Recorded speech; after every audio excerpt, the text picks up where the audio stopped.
به به جاغلان کوکو داریم عجب کوکویی باقلا کوکوی گیلانی. از اون جایی که باقلا کوکوی گیلانی طرفداران خاصی میپیجه داره تصمیم بگیفتم دوباره آموزش باقلا کوکوی گیلانیه به ایتر روش دیگر شماره بنم. سلام زکان جان، شیمی جان قربان، من آزیرشتیم. به کانال آشپزی آزیرشتی خوش بمونید. از اون جایی که من بارها کوکوی باقلا چکودم، از تجربیات خودم در درست کردن باقلا کوکو شیمی همره به اشتراک نم. پس تا آخر ویدیو مرا همراهی بکنید تا با کلی نکات ریز کوکوی گیلانی با هم دیگر چکنیم. اول از همه نیاز داریم به 300 گرم باقلای مازندرانی پاک شده، ایت بوت سیر و 2 دانه سیب زمینی کوچیک که با هم خورده کنیم و دستگاه جدا کنیم. 2 دانه پیاز کوچیک که طبق معمول سیر و پیاز پای ثابت غذاهای گیلانیه. حتی که دنید باقلا کوکو نه مرغ داره نه گوشت. 200 گرم شوید تر و تازه بهش اضافه کنیم. شما هم تنید مثل من شوید تر ایزه تف بدید و فریزر جا همیشه آماده بدارید.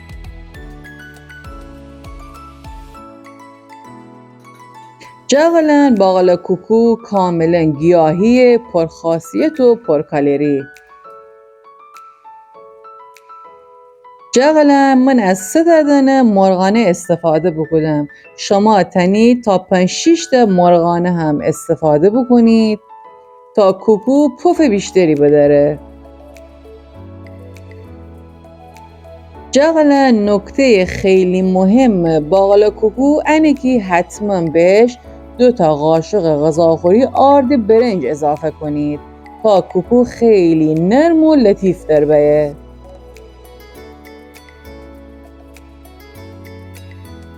باقلا کوکوی گیلانی ادویه خاصی نره. 1 قاشق مرباخوری نمک، نصف قاشق چای خوری پودر گیشنیز که البته دل بخواهیه، زردچوبه و فلفل سیاه هم بهش اضافه کنیم.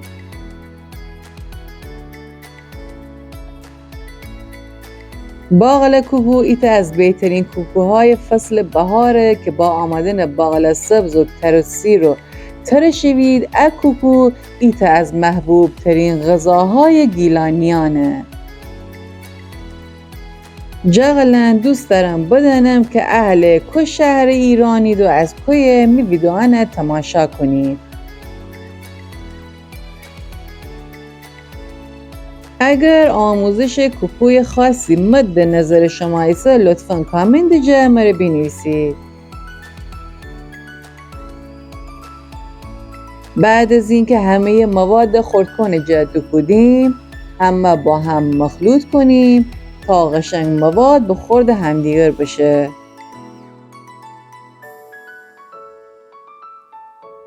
گیلان و مازندران میان علاوه بر باقلا پختو و باقلا پله، باقلا کوکو و باقلا خشکابیش هم از باقلا مازندرانی چکوند. آموزش خورش شوید باقلا هم میپیجن نه؟ اگر دوست بدارید تنید تماشا بکنید. جاغلان بعد از اینکه مواد تا ان اندازه با هم دیگر مخلوط بوسه ایت 10 دقیقه 1 رو مواد یخچال جا استراحت بدید.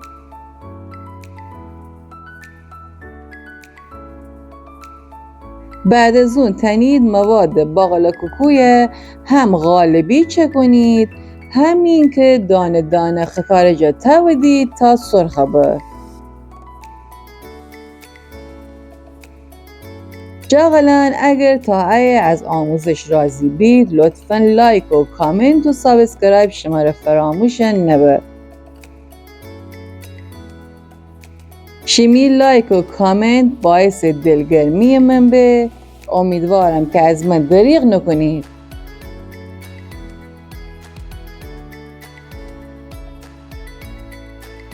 شما تنید از تابه کوچکتر استفاده بکنید که قطر کوکوی بلندتری بدارید.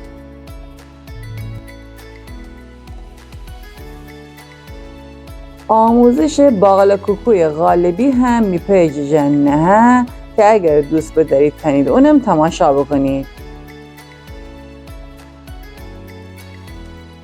باقلا کوکوی گیلانی بسیار بافت نرم و لطیفی داره که اگر تا حالا چند کنید پیشنهاد کنم برای این بارم که بوسه امتحان بکنید.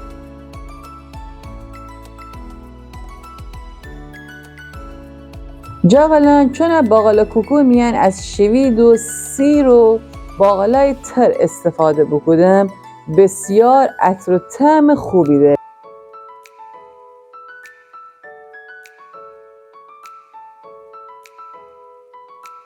جاغلان برای بهتر پخته شدن باقلا کوکو من از دمکنی استفاده بکنم. وقتی یک طرف کوکو با دمکنی بپخته وگردنی طرف دیگر نیاز به دمکنی نداره.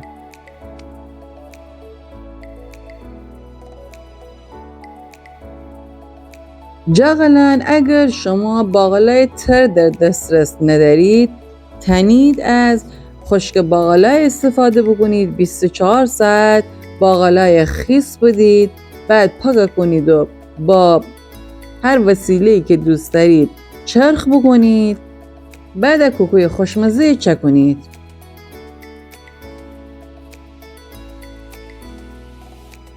باقلا کوکوی هم تنید کتپلاجه و هم نان سنگک تازه امره نوش جان بکنید.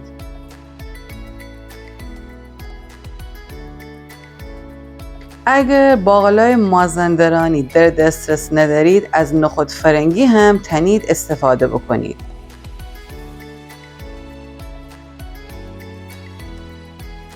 در کنار باقلا کوکو خیار و گوجه و سیر تازه با نان سنگک ننید که چه مزه‌ای داره.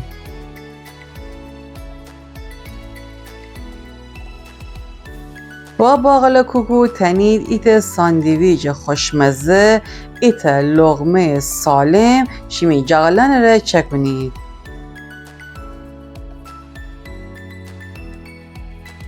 باقلا کوکوی تنید غالبی فر میانم چکنید که کاملا رژیمی در بیه.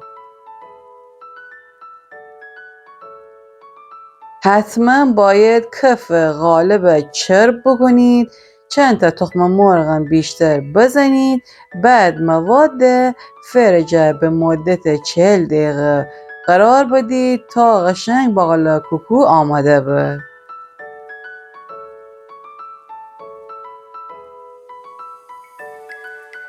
امیدوارم که از این آموزش راضی بشوید و خودتان هم چک کنید و از خوردنش در کنار خانواده لذت ببرید.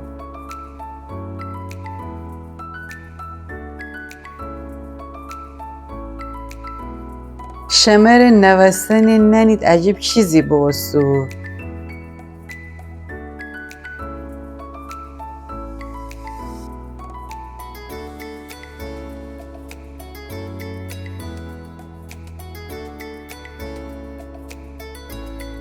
شیمی جان بلمیسته.